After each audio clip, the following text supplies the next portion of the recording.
Women to Watch is an intimate look into the lives of prominent and influential women leaders from around the world and the challenges they faced on their journey.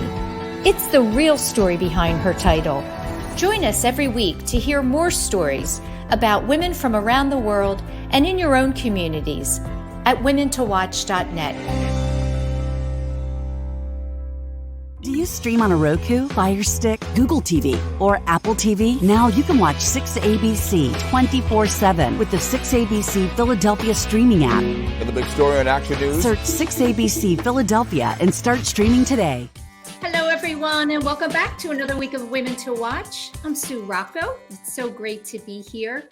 We have a really wonderful show for you this week. Joining me in just a moment will be Dionna Dorsey Calloway. And Dionna is the co-founder and CEO of the Creative Ladder, which is a nonprofit, really interesting organization that's trying to open the doors to creative employment for people that might not have the opportunity or know about the jobs available. So she'll be with me in just a second.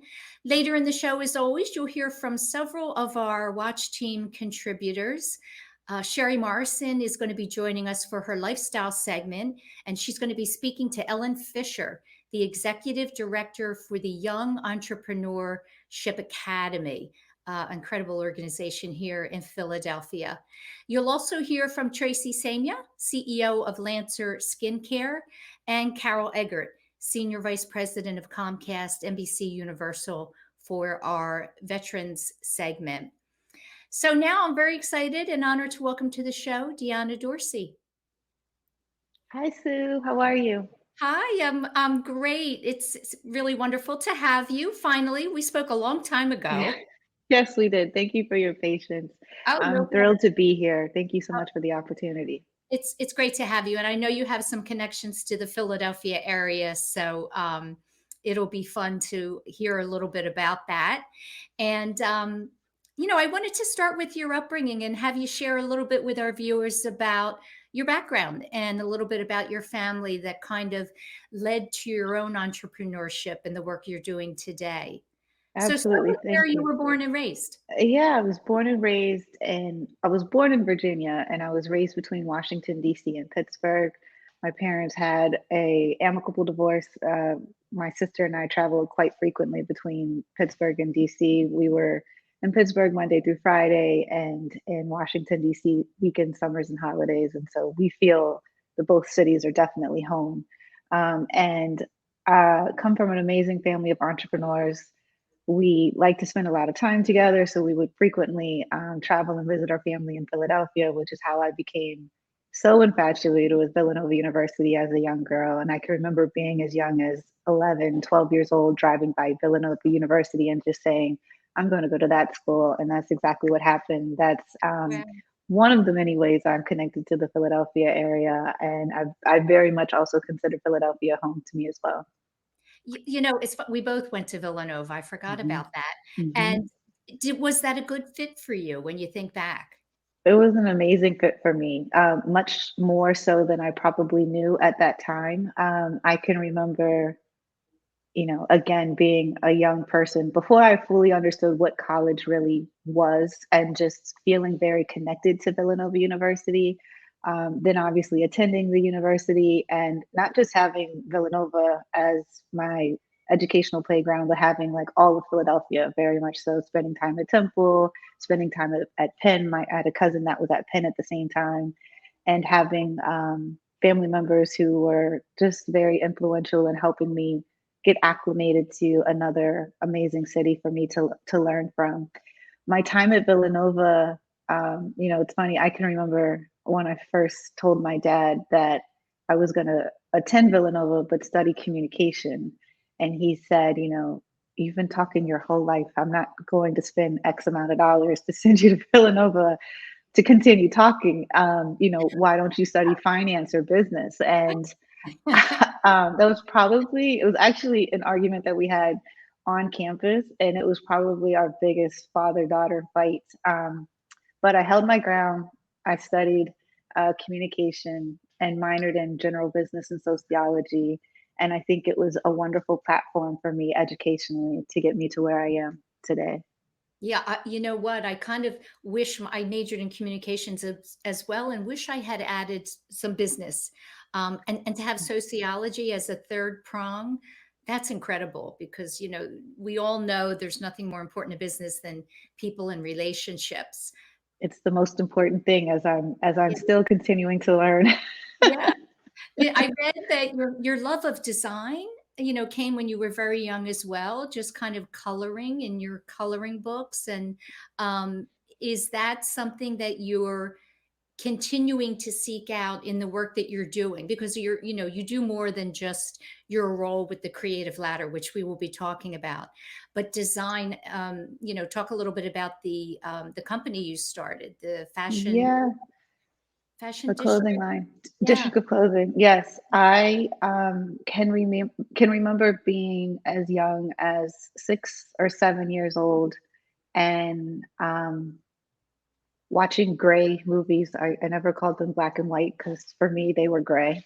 As a young girl with my mom and being infatuated by the clothes that a lot of the women were wearing in the older movies that we used to watch. And I just connected that very quickly with how I would see my grandmother dress, how I would see my mom dress, or my aunties dress, and I wanted to be a fashion designer. Um, I remember coloring also at a very young age. It calmed me and it would soothe me, and it was creative and fun. And I colored well into my early 20s. I mean, if I had time to color now, I probably would. I probably need to kind of come back and color again if I can. Well, But that's a very popular thing right now. They have coloring books for adults because it for is adults, a very calming activity. yeah, it all kind of came together in the world as in my professional world, excuse me, as a young adult. But I think the coloring, the designing, liking to take photos all kind of brought me to my time at Istituto Marangoni in Milan when I studied fashion design. Graduated from there. Never imagined coming back to the United States, but this was shortly after September 11th, so it was good that I came back home. And Mhm. I moved to New York City and was living and working as a fashion designer for almost about 6 years until the economy tanked with the Great Recession. Did you always know that you would be an entrepreneur? Was that something inside of you that you didn't want to I, go work for the man? yeah, it's funny. I don't think I ever thought that there was something else. I come from a family of entrepreneurs, both on my mom's side as well as my dad's side. My grandmother was an entrepreneur on my mother's side. My mother was a flight attendant, and I loved her freedom and her ability to travel and to see the world.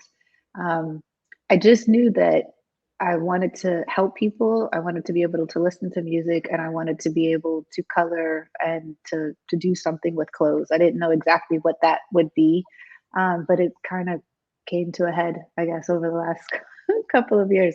It's wild saying this out loud and remembering myself as like a 12-year-old, a 16-year-old, an 18-year-old. I mean, I can remember um, my aunt Marie, she actually lives in the Philadelphia area.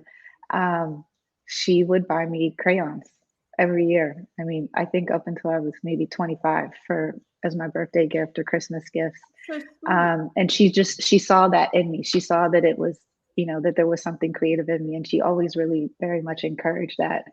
And I never imagined that it would get me. Then I never imagined that it would have me attending school in Italy, or being and living as a fashion designer in New York City, um, or having my own creative direction business. But here we are. Yeah. It's kind of wild to talk about it, to take a moment to talk about it. Thank you. Yeah. That connecting the dots. Tell me about your grandmother because Mhm. it's impressive to me that she was an entrepreneur because that generation, women were not always working outside of the house. What did she do? Mhm. I'm going to get emotional. I'm going to try not to. Both of my grandmothers were entrepreneurs. My grandmother Mary Louise, on my mom's side, she was a workout lady. I don't know what else to call it, but she was an exercise lady, and she had an exercise boutique in Shadyside, which is a suburb, excuse me, of Pittsburgh. And people would come to her boutique and her studio to I guess they called it jazzercise. And I remember that. yes, jazzercise. She also would frequently work out lots of the football players in the Philadelphia area with the Steelers, Wow. as well as some of the baseball players. Yes, yeah, she So she was cool. a dynamic. She was a tiny little lady, but she was a dynamic woman. And my grandmother on my father's side, Carrie Dorsey, she is a force. Trying not to get emotional. She very much instilled in all of us just the ability to, if something comes to your mind, it's because God's put it in your heart and you have the ability to bring it to fruition. She and my grandfather ran several businesses in the Syracuse area. She also raised 7 children and many of their friends as well, and put them all through put them all through college while running the family businesses, both a Simonizing business, which is like a car washing business, as well as helping her mother with some real estate in the Syracuse area, and they also had a funeral home business. So Wow. she's a very she's resting. Hopefully she's laying on the couch or in bed watching this, but she's able to rest now because she was a very, very, very hardworking, very Yeah, determined, very successful woman. that's And she awesome. was always dressed and styled to the nines. Oh, I love Um, that. I love mhm, that. What a mhm. great example. I mean, you know, I love when women I speak to have grow up with a tribe of women that are leading by example. Yeah. You watch because kids are always watching and learning Mhm. from what the adults around them are doing. And Yeah, again, it ahead of their time. yeah, absolutely just insanely ahead of their time.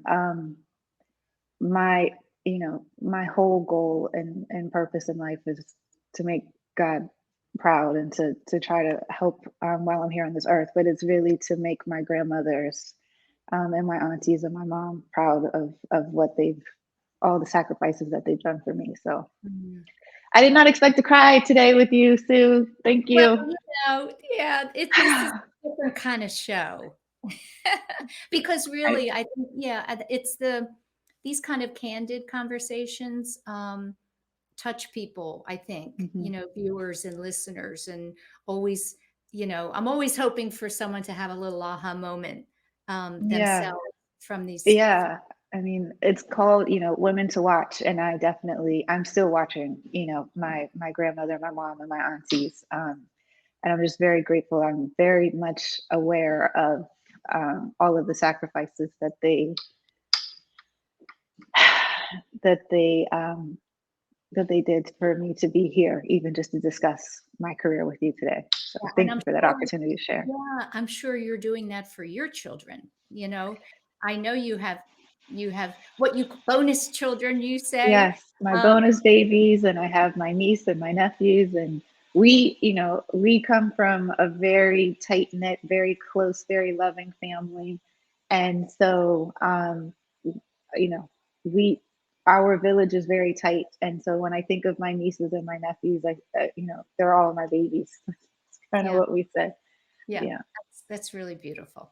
Tell me about your time in Milan. What did you learn while there? Because that's experiencing a whole different culture. It was such an interesting time. I, it was shortly after September 11th. It was my first time on my own post college, and it was the first time that I didn't fully know what the next step would be. I think it was the first time that I learned to trust myself. It's the first time that like my faith really fully started to develop as a young person. Mm, Um, I was a young Black girl living pretty much in the center of Milan, not too far from the Duomo. And I couldn't really speak Italian, but I had a goal, I had a dream, and I started to make friends who are still very much my best friends now.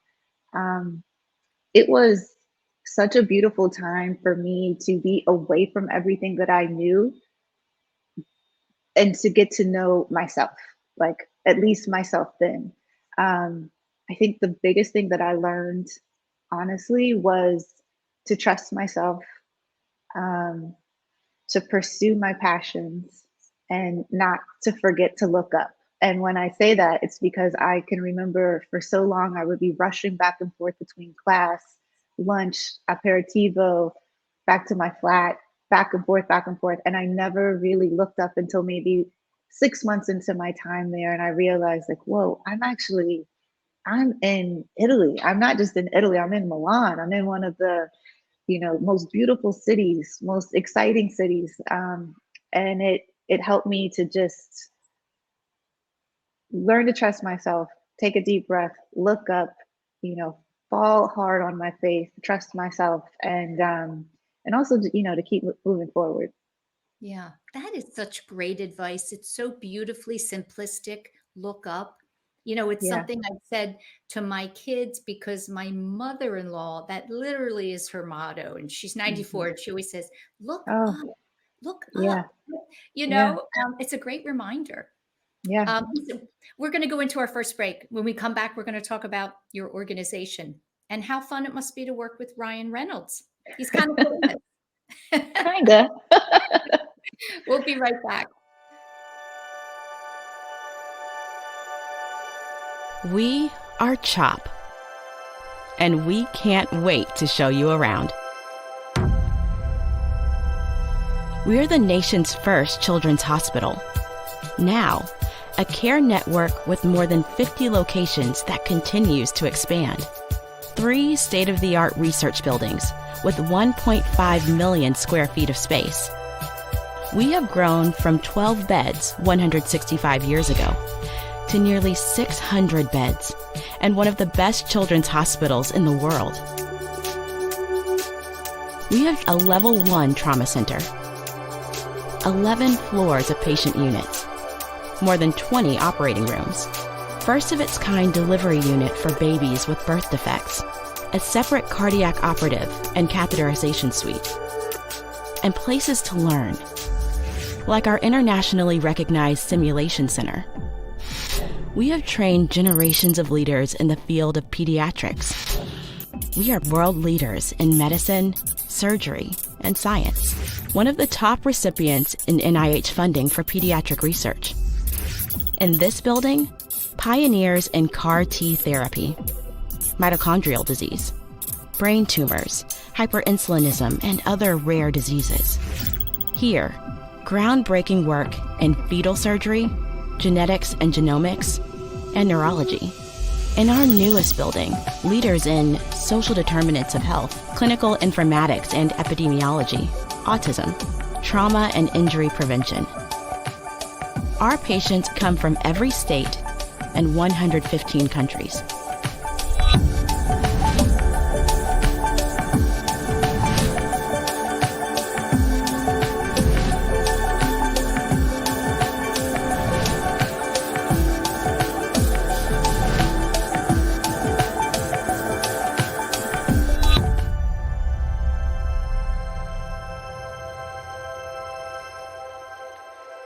Meeting these challenges requires the best and the brightest.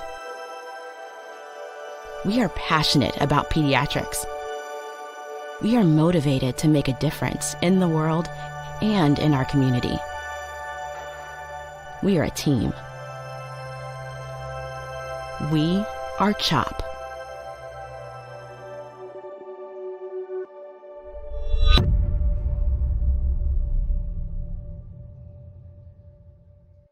Do you stream on a Roku, a Fire Stick, Google TV, or Apple TV? Now you can watch 6ABC 24/7 with the 6ABC Philadelphia streaming app. Watch action news live, And the big story on Action News. plus special programming, breaking news, and severe weather updates. Tremendous amounts of rain. Always on, always the news team you trust. Watch 6ABC 24/7 on your streaming device. Search 6ABC Philadelphia and start streaming today. Welcome back to the show. I'm joined this week by Dionna Dorsey Calloway, and Dionna is an entrepreneur. She's also the co-founder and CEO of the Creative Ladder, which we're going to talk about in just a minute. We mentioned District of Clothing, which you founded in 2014, and I wanted to know, what is the vision for that? What prompted you to start that project? Well, honestly, I had a dream earlier in 2014 in January, and what people now know as the Dreamer Doer collection first came to me in a dream, and my thought was this would be really cool. I don't know when I'll have time to do it, just kind of tabled it. But the inspiration came back around several months later when my prime client went on a spending freeze. And I kind of threw up my hands and said, okay, now what do I do? And I remembered this design that was in my head. I thought, oh, maybe that'll be kind of cool to put on a t-shirt. Maybe it'll be a great way to encourage people to go from dreaming into doing. It would be a great way to, kind of create some sort of community around folks who are dreaming and doing. And it would be a great way to help out with, paying bills in some of the rough months now that my prime client had gone on a spending freeze. Again, I tabled it from the summer, and it kind of came back to me again in November of 2014.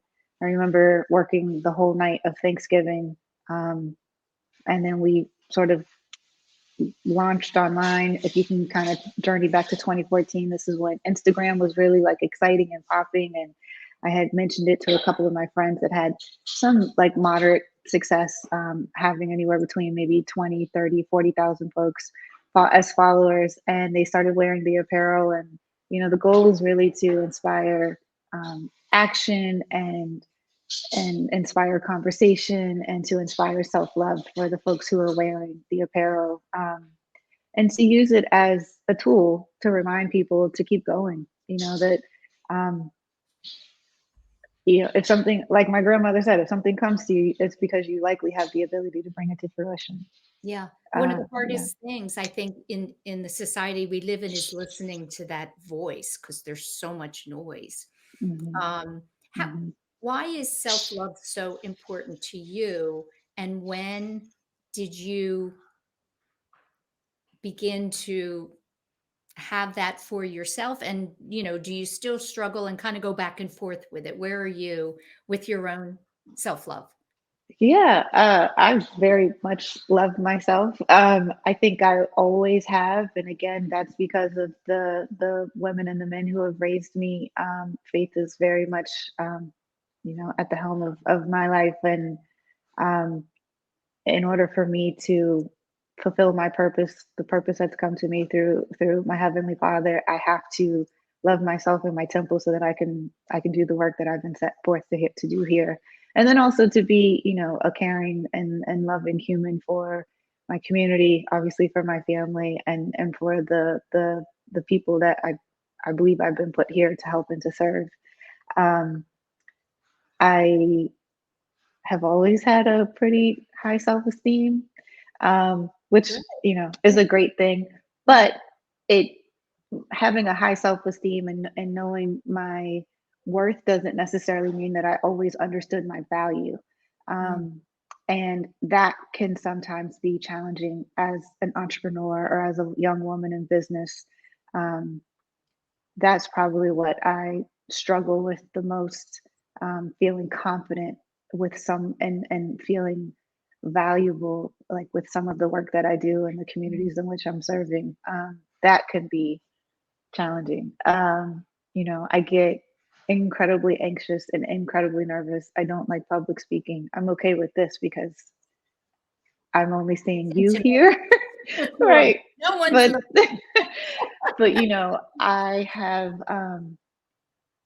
I have definitely spoken in front of large audiences and forgot my name. The level of nerves that I have when it comes to public speaking. So I try to remember that who I am is not necessarily what I do. And that helps me kind of circle back and feel like the work that I'm doing is valuable. Is there well, let me backtrack for a minute. Let's talk about the Creative Ladder, Yeah. which is the organization that you co-founded with Ryan Reynolds and David, how do you pronounce his Griner. Yep. Griner. David Griner. Yeah. So did you bring this idea to them or did they come to you? They brought this idea to me. If you could journey back to 2020, the summer of 2020, everything, the world was spinning in reverse and upside down. And that summer, Adweek's Brand Week went virtual like many other conferences did. David Griner at the time was the global editor of Adweek, and he was interviewing Ryan Reynolds as the Brand Week keynote speaker, excuse me. And as I now know, working alongside him, Ryan, he leads with his heart. His heart is 10 times the size of his head, and he wanted to invite 100 generally marginalized folks to attend the Brand Week experience virtually. I have been told that I was put on that list. I attended. I learned quite a bit from it. It was a great way to kind of take a break from the chaos that was happening.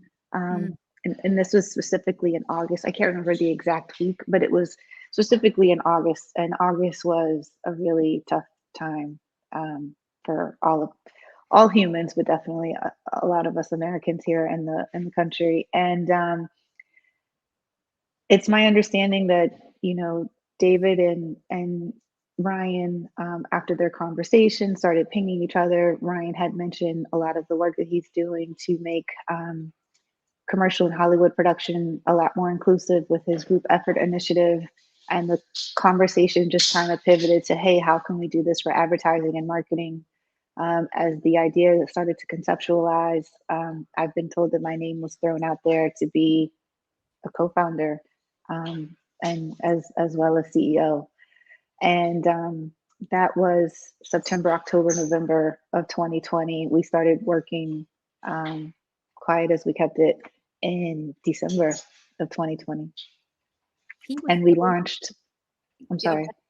No, I was going to say, he was putting out little snippets of something's coming. I'm working on something. Yes, Teasers. quite. Yeah, lots of little teasers. He is a genius at that. And we were able to launch last June at the Cannes Creative Festival, Cannes Lions Festival, which was a dream come true. We had such a wonderful response to our announcement and launch.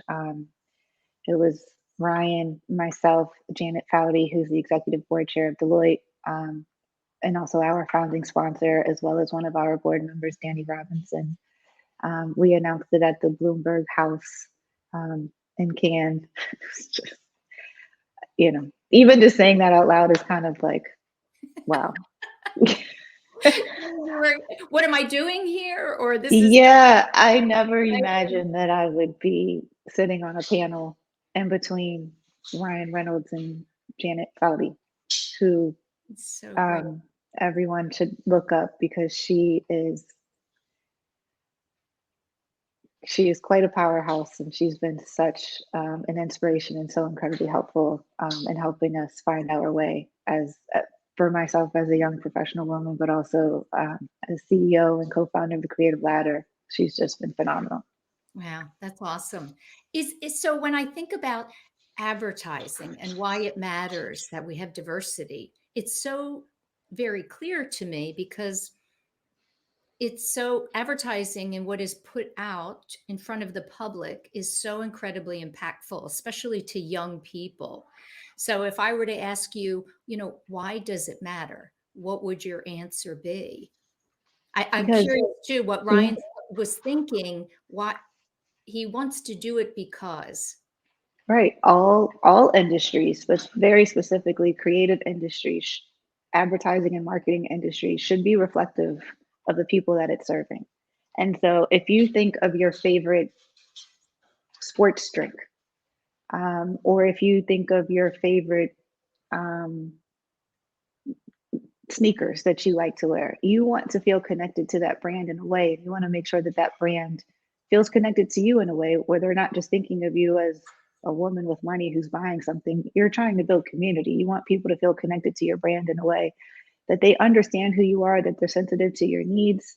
And we want to definitely make these industries more reflective of the people that they serve, but we also want to make the people who are serving in those and working in those industries have more opportunities to continue to climb the creative ladder, and reach higher rungs. My goal is, to make sure that everyone understands that it's an opportunity deficit. It's not a talent deficit. There are endless talented Black, Brown, LGBTQIA plus, and neurodivergent creatives who are here, who have the ability to kind of take this, the world essentially forward. And the more that we include them in the process, the more that we give them opportunities to work and to do the work that they are so incredibly capable of doing, the better experience we all will have as a whole. And probably meant to do, right? It's so Absolutely. often, Yeah. there's people that are meant to be creating, and they do need the opportunity. So tell me, what is your day to day? How are you connecting these people with employers, and how are employers being actionable in turning things around? Right. So we're not necessarily we're not recruiting, but what we are doing is we are providing opportunities. We are for leadership development and growth. We are providing experiences for folks to connect, to network, to learn more about themselves and others. And we are also just building out a community so that people realize, hey, I might be the only person in my Zoom meeting. I might be the only person in my office, if people are going back to offices just yet, that looks like me, but you're not the only person, as a whole working in this industry. One of the biggest things that we're doing is trying to build community. But the most, that the more that we can remind people that it is a opportunity deficit and not necessarily a talent deficit, the better we can provide them access to leadership, growth, and development to help them continue to move forward in their careers.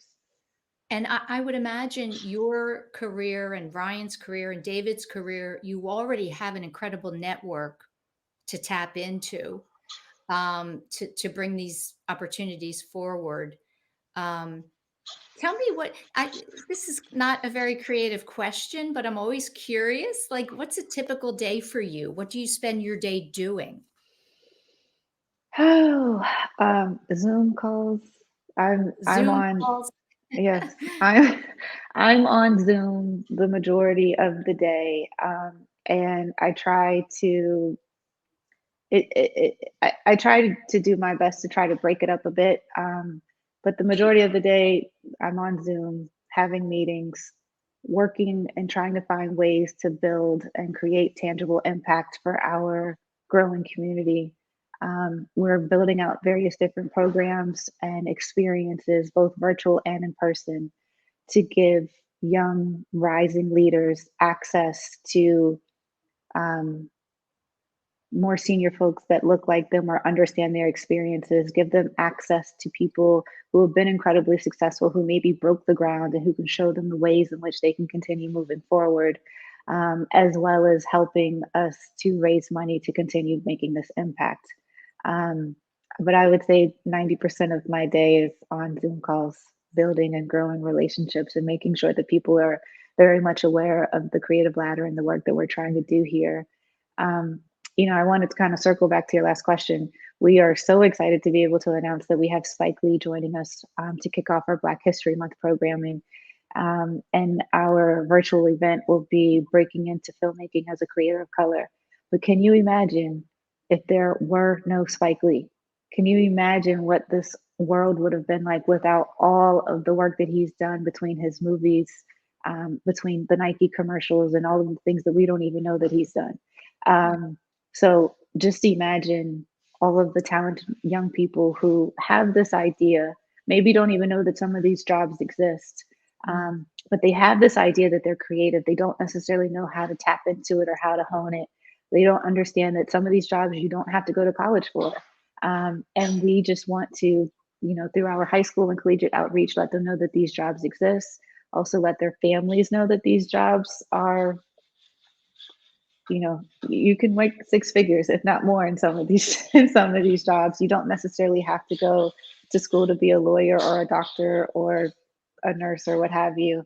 And then we are also, with our rising leaders, developing various different programs to help them with their leadership skills so that they can continue to apply for those next and higher positions.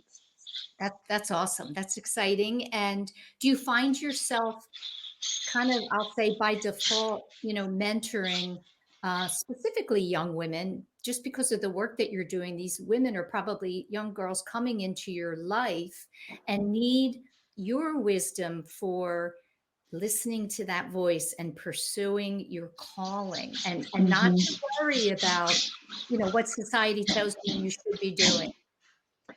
Yes. And it's not just young women, just young humans in general. I would say most days, 20% of my inbox are young or rising leaders asking questions or just trying to get a couple of minutes. And I really do try my best to respond to all of those emails and DMs and messages to, sometimes just having a conversation with someone who looks like you or understands your experience can really make all the difference in your creative career. Yeah, that's awesome. Well, listen, I so appreciate your taking time for another Zoom. Yes. This didn't feel like another Zoom, though, I have to say. Good. This was great. Thank you, Sue. I'm glad. I appreciate it. And I wish you continued success. We'll be following and sharing all the work you're doing. Thank you so much. I really appreciate it. There comes the workers. There comes the, yes, I'm sorry about that. That's all Good right. timing. Okay. Thank you. And up next will be Sherry Morrison. She's going to be chatting with Ellen Fisher and also Tracy Samia, the CEO of Lancer Skincare, our leadership watch. We'll be right back. Action News, celebrating 50 years with AccuWeather. If you think severe weather has been on the rise, you are correct. In the last 3 years, tornado warnings in our region have shattered records, with 52 last year alone. Half of those warnings resulted in confirmed tornadoes, including 2 extremely rare EF3s. Thanks for always trusting us to keep you informed. 50 Years of AccuWeather is sponsored by Independence Blue Cross. Choose coverage you can count on with the region's strongest network. Whether you're just getting started, already well on your way, planning for your future, drafting your vision, growing toward greatness, or finding that dreams really can come true. Whatever your next steps are, we'll be right here with you, just like we have been for 150 years. Start here, grow here, stay here. Penn Community Bank. Here we grow. Go to get your game on. Go for the beers. Go for the cheers. Go for the hit and the hits. Go for the stakes and the stakes. Go to get your parlay on. Go to get your party on. Go for the scene. Go for the screens. Go for the gallery. Go for the win. Go to Ocean. Visit theoceanac.com to plan your visit. Post-game show with Seth Joyner. I knew that they had a running game. Derek Gunn. He has put in the effort. Devin Caney. Had we not won the Super Bowl, what would we be saying? And Mike Missinelli. Well, you know who Philly is. Post-game, now streaming on the 6ABC family of apps. Do you stream on a Roku, a Fire Stick, Google TV, or Apple TV? Now you can watch 6ABC 24/7 with the 6ABC Philadelphia streaming app. Watch Action News live. And the big story on Action News. Plus special programming, breaking news, and severe weather updates. Tremendous amounts of rain. Always on. Always the news team you trust. Watch 6ABC 24/7 on your streaming device. Search 6ABC Philadelphia and start streaming today. Hello everyone. I thought I would start the year off with something very empowering, and it's a topic that's very close to my heart. It's a question that really comes up often in terms of, can you get to the C-suite without taking the academic route and all the credentials that some others have? And it's a topic that I've juggled and struggled along my career path. And if you have taken that path and achieved the MBAs and the higher credentials, congratulations to you. It's a huge achievement, and it's bravo. But that path isn't always afforded to all of us, either because we didn't have the time to invest in schooling, it wasn't affordable at the time, or if I just use my own journey, it really wasn't a necessity when I joined my industry.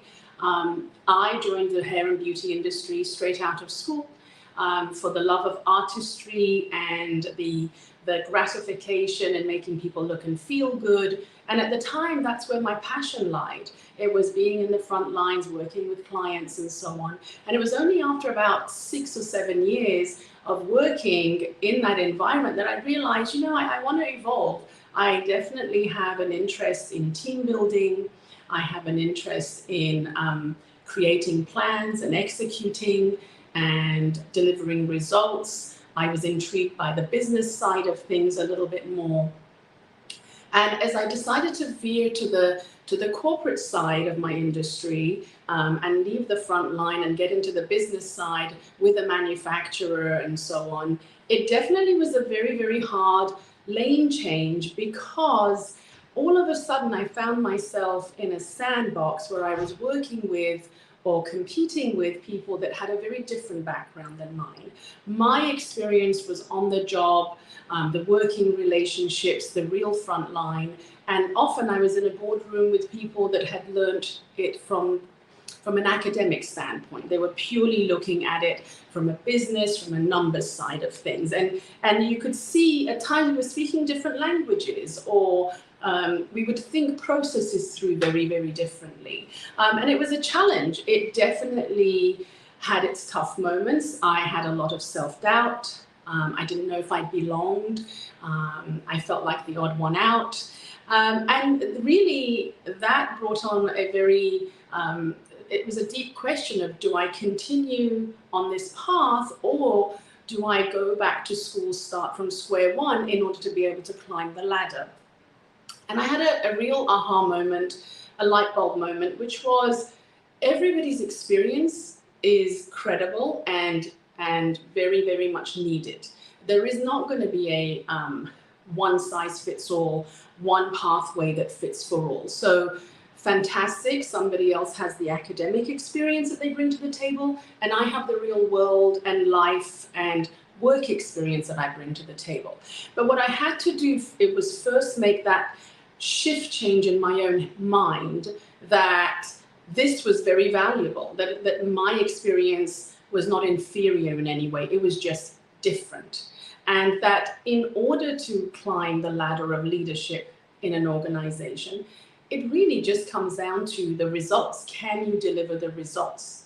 And leadership is never about just one person. It's about knowing who you are, what strengths you have, and then ultimately surrounding yourself and offsetting your own skills with other people that are better in certain areas than you are.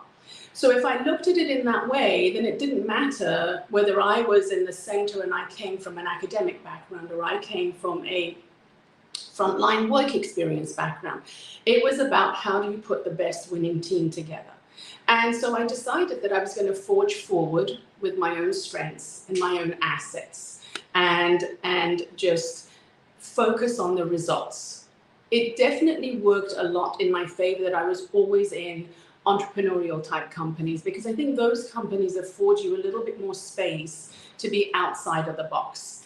And I think also culture screening is very important. Finding the kind of company that supports differences, that supports everybody having a seat at the table, regardless of their background, if they're bringing something strong and valuable to the organization that can help us on the pathway that we're at.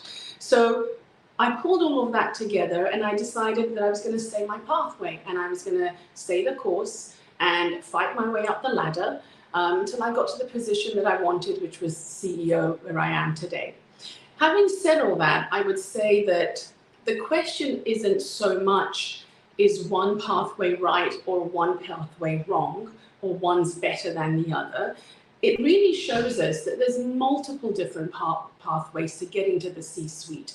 All roads will eventually lead to Rome, but What I have noticed, and the conclusion that I've drawn, is the people that get to the C-suites tend to have certain attributes. And after a certain level of skill set, those attributes are what really, really help us get across the finish line to the kinds of position that we want to have. And for me, what I've noticed is the people that you'd get to the C-suite have a real solid, self-accountable work ethic. It really isn't so much about somebody else telling us whether we're doing a good job or a bad job or what we could have done differently. It's really, we have a very tough outlook on ourselves in terms of what could have been done. Even if we've won, what else could we have done differently? We're very good at being self-critical and self-managing. The other is a fierce determination to be successful, despite whatever. So despite politics, despite recession, despite what happens internally in an organization, the attributes, I think, of a C-level executive is we know things are going to go wrong. We anticipate and we're not surprised, but we have this resiliency and determination to just keep going to the next plan and evolving and staying very, very nimble. And I think that that superhuman resiliency that doesn't get you down is absolutely vital in that C-suite. And last, but certainly not least, it's very important to know that as much as you grow and as much as you get the titles and the domain, to stay humble, respectful, and compassionate. And I think that that is the underpinning of any good C-level executive. So it's not so much about the road you take, it's about knowing the road is there for the taking, and you have to do it in your own way and be totally fine with it. I hope that you've enjoyed my tidbits on different pathways to get to the C-suite. Till we meet again. Do you stream on a Roku, Fire Stick, Google TV, or Apple TV? Now you can watch 6ABC 24/7 with the 6ABC Philadelphia streaming app. For the big story on Action News, Search 6ABC Philadelphia and start streaming today. Welcome to the lifestyle segment of Women to Watch. I'm Sherry Morrison. Today I have the pleasure of introducing Ellen Fisher, entrepreneur and executive director of the Young Entrepreneurs Academy of Philadelphia. Welcome to the show, Ellen. Thanks so much for having me, Sherry. Well, it's our pleasure. So I've heard a lot about you, and I've done some reading about you as well. I learned all about Ellen, or a lot about her, when a few weeks ago. She has lots of talents. When I interviewed one of Philadelphia's Young Entrepreneurs Academy graduates, Anna Welsh, founder and CEO of Little Bags by Anna. Ellen, let's go back and please tell me a little bit about yourself and your education, where you're from. Hi. So I grew up in Havertown. I actually live in my childhood home and went to Penn State and got a degree in labor relations. And after that, I had my first job in Philadelphia and went on with advising employers on how to cut their unemployment costs. Wow, that's a big job. It was a great, empowering job, and I had a wonderful boss and mentor, and I think that really spurred me on to try and encourage others to mentor people, younger people, and people with less experience throughout their career. Yeah, that's not something you typically know a lot about when you first get into the work environment, at least when back in the 70s and 80s when I was entering the work world. I didn't know a whole lot about unemployment. And then after that, you moved into insurance sales. And that was kind of the first time you saw a need for a list of women in business. Please describe how and why you started your first business as an entrepreneur for the women's business industry in Philadelphia. So I was hired by an insurance company to target women-owned businesses in the early 80s. And that was a time when set-aside legislation was starting to come into play under Ronald Reagan. And in Philadelphia, believe it or not, we didn't have cable television.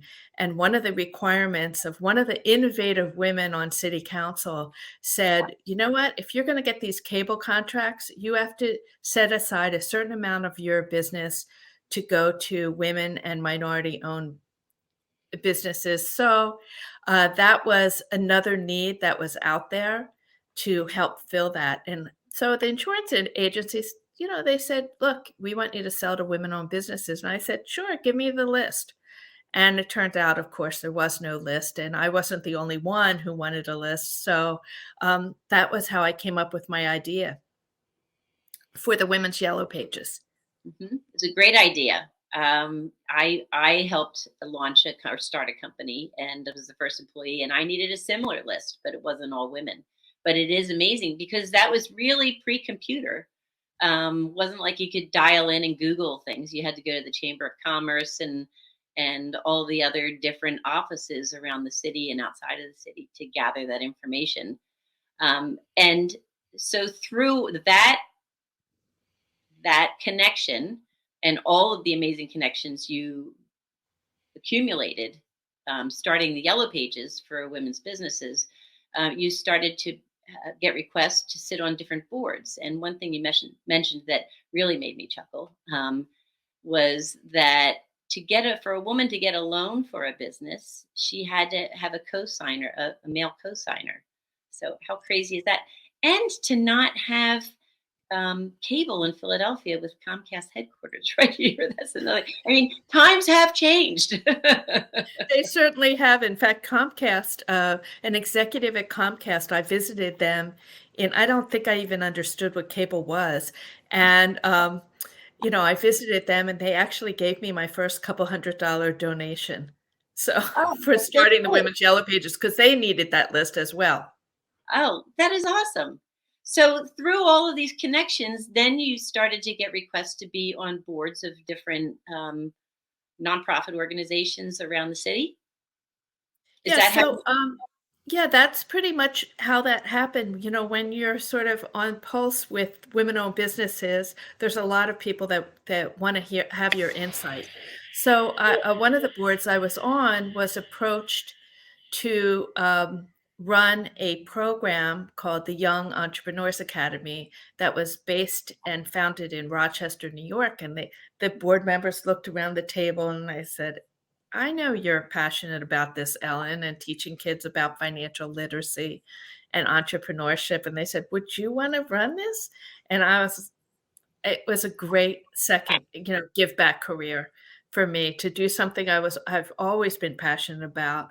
And to bring that to Pennsylvania has been very empowering, not only for our young entrepreneurs, but also for all of the volunteers that have worked on this. Yeah, that's very interesting. And what year was that you brought the YEA? 10 years ago. So it was 2013 was our first class. Not that long ago. So what is their mission exactly?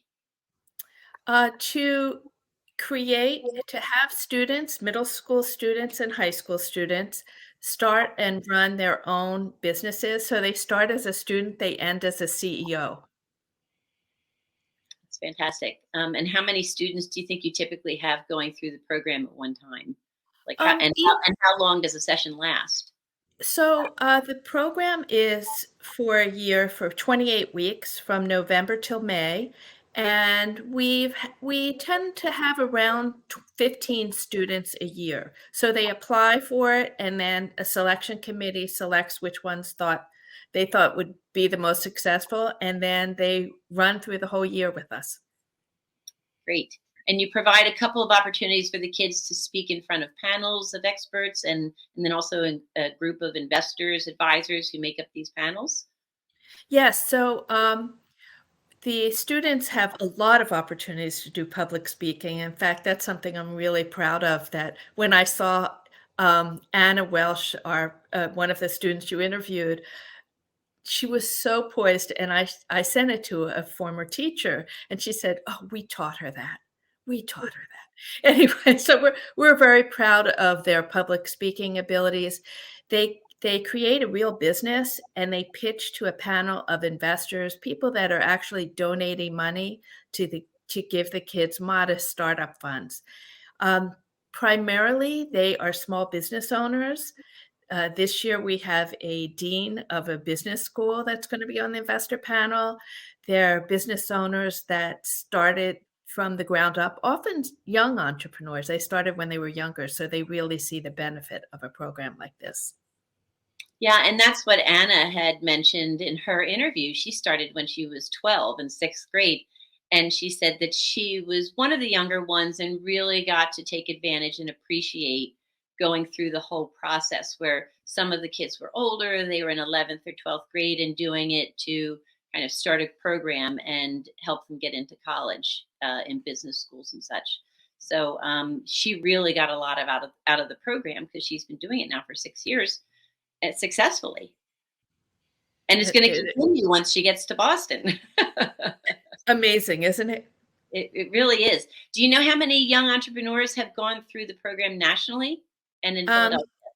Sure. In Philadelphia, we've graduated 125 young entrepreneurs. About 100 businesses and nonprofits were formed from our class. Nationally, there's been 7,700 students that have graduated and 5,100 businesses created. Wow. And I'm particularly proud that our class has had more national winners than any other program in the country. Oh, that's fantastic. And I saw one of them, I can't remember the name, had something to do with ties. It was a clever name for ties. And Novel tie. What was it? Novel tie. Oh, yeah. So it kind of looked like novelty, but it was novel tie. Very cute. Any others that come to mind that you are particularly proud of? It's funny when people ask me, what's your biggest success? What's a lot of people would think are the people that with the biggest sales. I have a lot of successes that I'm proud of. One is the fact that they get to, somebody who's really shy can go into the bathroom and try and sell people their candles. But this last year we had an Amazon bestseller and another young man who won the national competition with the financial literacy card game. Wow, that's great. And I saw one gal was on Shark Tank with her line of equipment and clothing for lacrosse. Correct. She went on to Princeton, and we had a couple Stanford graduates, and it's amazing what these young people will do with this creativity and support for their entrepreneurial dreams. Oh, it's so exciting. I wish you had been around when I was a kid growing up. I would have loved something like this. Me too. Well, thank you very much for sharing your time and your stories about the Women's Business Yellow Pages and about the Young Entrepreneur Group Academy. I hope you'll come back some other time and we can hear some more stories, and your generosity and time that you put into all this is really wonderful. It's a gift to me, believe me. It's wonderful being around this energy and know that the future is in good hands. Fantastic. For more information about Ellen Fisher and the Young Entrepreneurs Academy, more importantly, if you know of any young person who is interested in starting a business, nonprofit, or is thinking of going to an entrepreneur program, go to yeaphiladelphia.org. YEA is always looking for new budding entrepreneurs, and there's always room for support, volunteers, and monetary donations. Thank you again, Ellen. Sue will be right back to close out the show. Ladies, keep living your dreams. Action News, celebrating 50 years with AccuWeather. If you think severe weather has been on the rise, you are correct. In the last 3 years, tornado warnings in our region have shattered records, with 52 last year alone. Half of those warnings resulted in confirmed tornadoes, including 2 extremely rare EF3s. Thanks for always trusting us to keep you informed. 50 Years of AccuWeather is sponsored by Independence Blue Cross. Choose coverage you can count on with the region's strongest network. Whether you're just getting started, already well on your way, planning for your future, drafting your vision, growing toward greatness, or finding that dreams really can come true. Whatever your next steps are, We'll be right here with you, just like we have been for 150 years. Start here, grow here, stay here. Penn Community Bank. Here we grow. Go to get your game on. Go for the beers. Go for the cheers. Go for the hit and the hits. Go for the stakes and the stakes. Go to get your parlay on. Go to get your party on. Go for the scene. Go for the screens. Go for the gallery. Go for the win. Go to Ocean. Visit theoceanac.com to plan your visit. Post-game show with Seth Joyner. I knew that they had a running game. Derek Gunn. He has put in the effort. Devin Caney. Had we not won the Super Bowl, what would we be saying? And Mike Missinelli. Well, you know who Philly is. Post-game, now streaming on the 6ABC family of apps.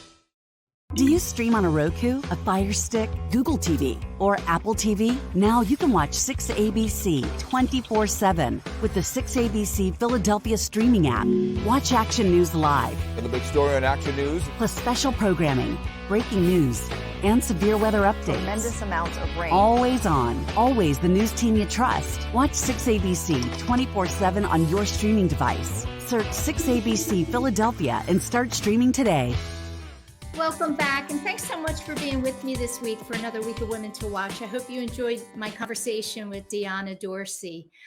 Next week, I'm going to be checking in with two of our own Watch Team contributors, Heather Fortner, CEO of Signature FD, an advisory firm, and Madeline Bell, CEO of Children's Hospital Philadelphia, is going to be sitting down with us to bring us the latest that's going on with the health system. As always, stay with us after the show. You'll hear from Carol Eggert, Senior Vice President for Comcast NBC Universal, bringing us a Veterans Watch segment. And of course, go Eagles! Now the Women to Watch, Military Watch. Hi, I'm Carol Eggert, Senior Vice President of Military Affairs at Comcast NBC Universal. This week, our nation begins its recognition of Black History Month, an annual celebration of achievements by African Americans, and a time to honor the immeasurable impact that they have had on the history of the United States. Those of African American descent have a long and distinguished history in the United States military, defending our nation with loyalty, honor, and patriotism during peacetime and in every war fought by or within the United States. Their legacy of military service is rich with heroic stories of servicemen and servicewomen who fought to defend a nation that denied them their basic rights as U.S. citizens for far too long. Take, for example, famed Philadelphia businessman and abolitionist James Forten. As a young man during the American Revolution, he watched a regiment of black soldiers marching through the streets of Philadelphia on their way to fight the British. James would later fight for our nation's independence in the U.S. Navy. In 1976, President Gerald Ford officially recognized Black History Month as a federal observance. He encouraged others to seize the opportunity to honor the too often neglected accomplishments of Black Americans in every area of endeavor throughout our history. And speaking of history, the Museum of the American Revolution will open a new Black Founders exhibit featuring James Forten and members of his family. The Forten family's impact on our city is extraordinary. So to learn more, go to amrevmuseum.org. Winter weather is in the forecast, and you can trust Action News to keep you informed. No hype, just help. Cecily Tynan, Adam Joseph, and the AccuWeather team. Philadelphia's most trusted source for winter weather forecasting. Only on Action News.